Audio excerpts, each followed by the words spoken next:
नमस्कार दोस्तों। दिल्ली के पौस इलाके में एक आलीशान कोठी थी। संगमरमर की दीवारें, शीशे जैसे चमकते फर्श, हर कोने में एसी, हर कोने में आराम। उस कोठी में रहते थे प्रभात वर्मा, एक सफल कारोबारी, उसकी पत्नी नेहा, एक मॉडर्न सोच वाली महिला, और शकुंतला देवी, प्रभात की बूढ़ी माँ, जिन्हें सब प्यार से माई कहते थे। माई की उम्र लगभग 75 के आसपास थी। सफेद बाल, झुकी कमर, कांपते हाथ, लेकिन दिल अभी भी वही माँ वाला, जो हर सुबह प्रभात के लिए पूजा करती, नेहा के लिए चाय बनाती, और जब दोनों ऑफिस जाते तब घर के कोनों से बात करती। माई पहले गांव में रहती थी। प्रभात जब दिल्ली आया, बड़ा अफसर बना, तब उसे माँ की जरूरत महसूस हुई। उन्हें गांव से बुलाया और कहा, माँ, अब आप आराम करो, आपके दिन अब पूजा पाठ और चैन से जीने के हैं। लेकिन ये चैन सिर्फ शब्दों तक सीमित था। नेहा को माई की हर बात खटकती। मम्मी जी, आप ऐसे मत बोलिए ना, ये तो गांव की भाषा है। मम्मी जी, किचन गंदा मत करिए। कभी कभी प्रभात भी कह देता, माँ, थोड़ा समझा करो नेहा को, उसे काम का टेंशन होता है। माई धीरे धीरे खामोश होती गई। टीवी चलता रहता, लेकिन आवाज बंद। नेहा की पार्टियों में माई का कोना बस मंदिर के पास था। कोई पूछता भी नहीं कि माई खाली या नहीं। एक दिन माई पूजा कर रही थी तो उनकी आंखों से आंसू टपक पड़े। वो भगवान से कह रही थी, हे ठाकुर जी, अब बुला लो, मेरी तो अब यहाँ कोई जगह नहीं रही। उसी दिन प्रभात ने एक निर्णय लिया, माँ, मैं आपको एक बहुत अच्छे आश्रम में छोड़ने जा रहा हूँ। वृंदावन में पूज्य श्री अनुरुद्धाचार्य जी महाराज का आश्रम है। वहाँ कीर्तन होता है, भजन होते हैं, सब बुजुर्ग साथ रहते हैं। माई चुप थी। प्रभात ने कहा, माँ, मैं आपको खुद छोड़ूंगा, आप अकेली नहीं जाएंगी, वहाँ आप सुख से रहेंगी। नेहा ने झूठी मुस्कान के साथ कहा, हाँ मम्मी जी, वहाँ आपको कंपनी भी मिलेगी और आप जितना चाहें पूजा पाठ भी कर सकेंगी। माई ने सिर झुका दिया। वे जानती थीं कि अब उनका सफर शुरू हो चुका है। दिल्ली से वृंदावन तक का सफर माई ने चुपचाप तय किया। कार की खिड़की से बाहर देखते हुए बचपन की गलियों को याद कर रही थी। पति की मौत के बाद की कठिनाइयाँ, बेटे को पढ़ाने के लिए खेत गिरवी रखना, रात रात जागकर सिलाई करना। प्रभात कार चला रहा था, लेकिन चुप था। माई का चेहरा नहीं देख पा रहा था। वो अंदर से कहीं टूट रहा था, लेकिन नेहा के तानों, जिम्मेदारियों और आधुनिक सोच ने उसे संवेदनशीलता से दूर कर दिया था। वृंदावन की सीमा में घुसते ही माई की आंखों में चमक आई, जैसे कोई खोया हुआ बालक अपनी गोद में लौट आया हो। गली गली में राधे राधे की गूंज, हर द्वार पर तुलसी पौधा और एक अजीब सी शांति। प्रभात की गाड़ी से जैसे वृंदावन की सीमा में दाखिल हुई, माई की आंखों में एक नई चमक आ गई। वर्षों से जो मन द्वारकाधीश के दर्शन की लालसा के लिए बैठा था, वह अब वृंदावन की मिट्टी में सांस ले रहा था। तुलसी की सुगंध, राधे राधे की धुन, हर मोड़ पर गोविंदा का नाम, और आश्चर्यजनक रूप से शांत वातावरण ने माई के दिल को गहरी ठंडक दी। कुछ ही देर में प्रभात की गाड़ी गौरी गोपाल आश्रम के मुख्य द्वार पर रुकी। द्वार 2 विशाल तुलसी के पौधों से सजे थे।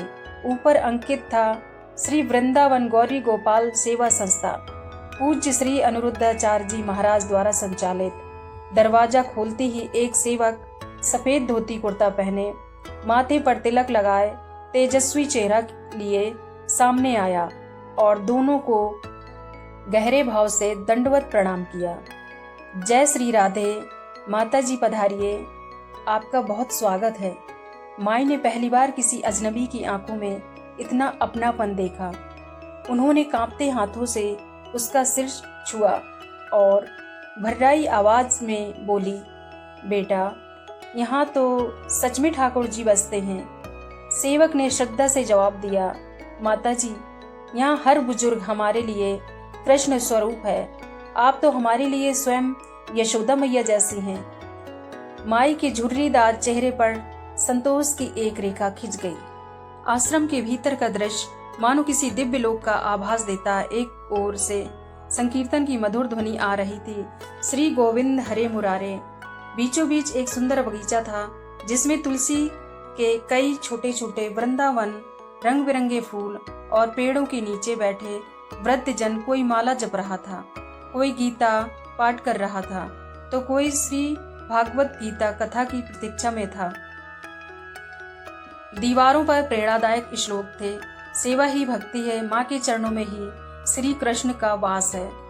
माई की आंखें भर आईं। उन्होंने प्रभात का हाथ थाम लिया, जैसे कह रही हूँ, बेटा मुझे यही छोड़ आ, ये जगह मेरे लिए मेरे सपनों की है।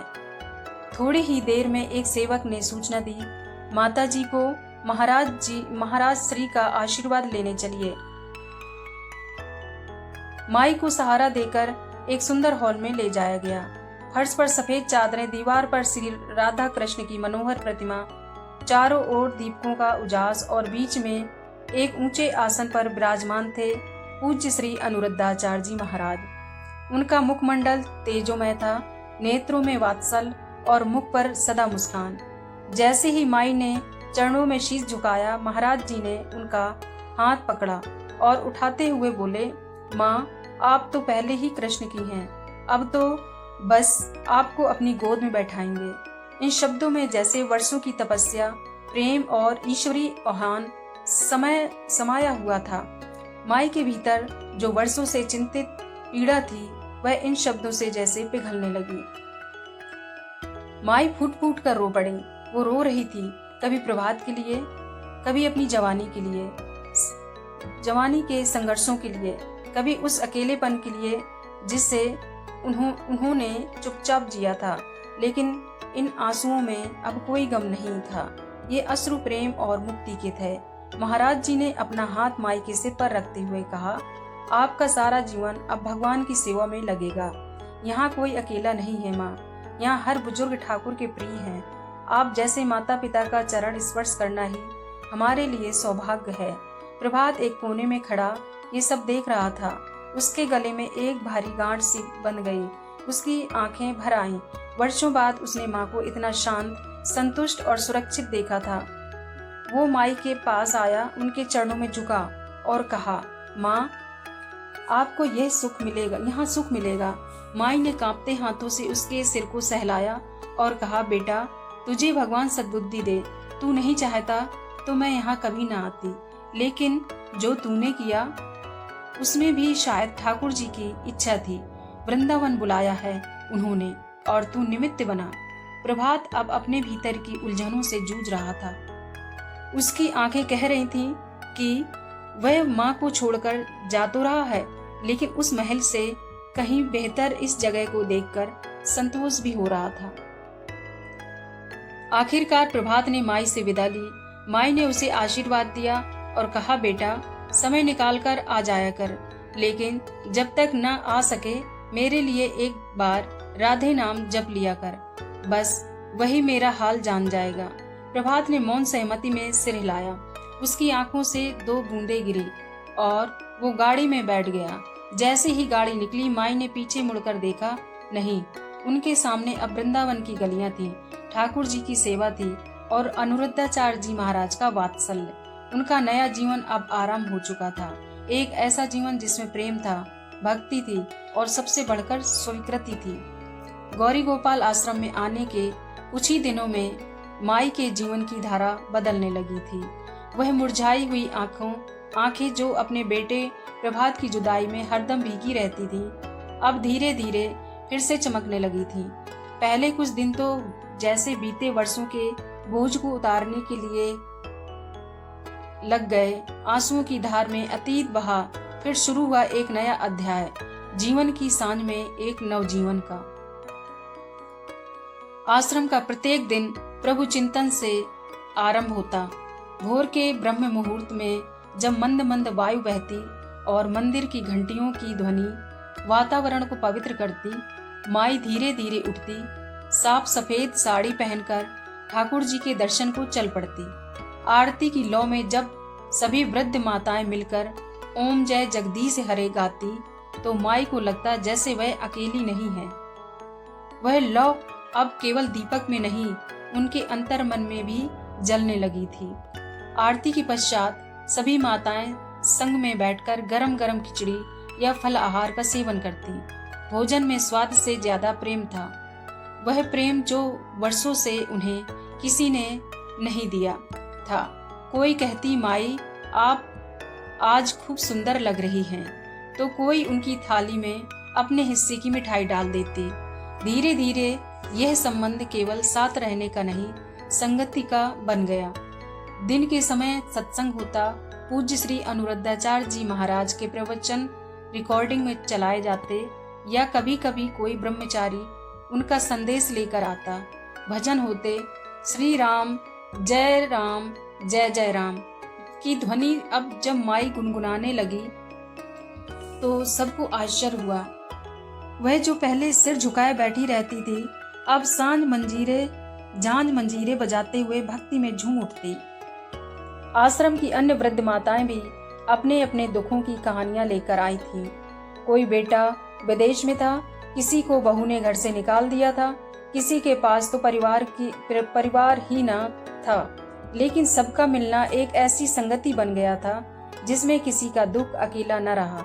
वे सब एक दूसरे की बहनें, बेटियां और माएं बन गईं और यहीं शकुंतला देवी अब सबकी शकुंतला माई बन चुकी थी। उनके व्यवहार में एक विशेष प्रकार की ममता थी। कोई बीमार होती तो माई स्वयं काढ़ा बनाकर लाती। किसी को पुत्र का पत्र आता तो सबसे पहले माई उसे गले लगाकर बधाई देती। उनका दिल अब केवल अपने बेटे के लिए नहीं, समस्त आश्रमवासियों के लिए ही धड़कने लगा था। इस नूतन जीवन की सबसे उज्जवल किरण थे पूज्य श्री अनुरुद्धाचार्य जी महाराज। यद्यपि वे व्यस्त रहते, परंतु समय समय पर आश्रम के वृद्ध जनों से मिलने अवश्य आते।